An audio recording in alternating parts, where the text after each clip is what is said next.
SRA प्रकरणात झालेले सर्व आरोप विश्वास पाटील यांनी फेटाळून लावलेत। 5 दिवसात 500 फाईल्स कुणीही क्लिअर करू शकत नाही, आपणही केल्या नाहीत असं पाटील म्हणाले। आपल्यावर एफआयआर दाखल करण्याचे आदेश न्यायालयाने दिलेत, मात्र आम्हाला आमची बाजू मांडायची संधी मिळाली नाही असं पाटील म्हणाले। आपल्या विरोधात हे षडयंत्र रचण्यात आलं असून उच्च न्यायालयात दाद मागितली असल्याचंही विश्वास पाटील यांनी सांगितलं। विश्वास पाटील यांच्याशी बातचीत केली आहे आमचे प्रतिनिधी अजित मांढरे यांनी।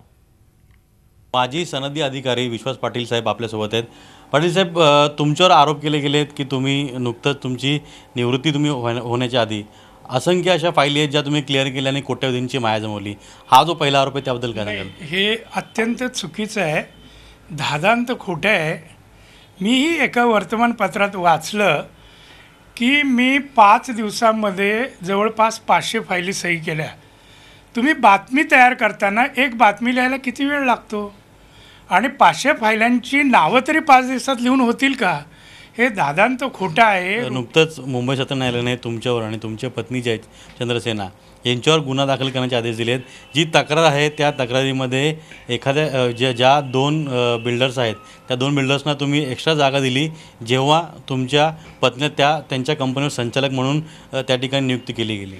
हे पहा, त्या कंपनीशी माझ्या पत्नीचा काही संबंध नाही। आणि दुसरी गोष्ट, ती जी ऑर्डर आहे माननीय सन्माननीय न्यायमूर्तींची, ती एक्स पार्टी आहे। त्यांनी जर आम्हाला पार्टी बनवलं तर आम्हाला आमचं जर म्हणणं मांडायची परवानगी दिली असती तर आम्ही मांडलं असतं। ती जमिनीचं प्रकरण पहा, स्लम डिक्लेअर जे झालेलं आहे ते 1978 साली, म्हणजे 40 वर्ष ती फाईल चालू आहे।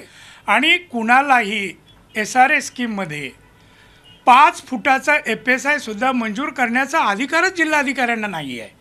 ह्या सँक्शनिंग पॉवर्स ह्या ज्या आहेत त्या डेव्हलपमेंट कंट्रोल रूलमध्ये एसआरएच्या आहेत।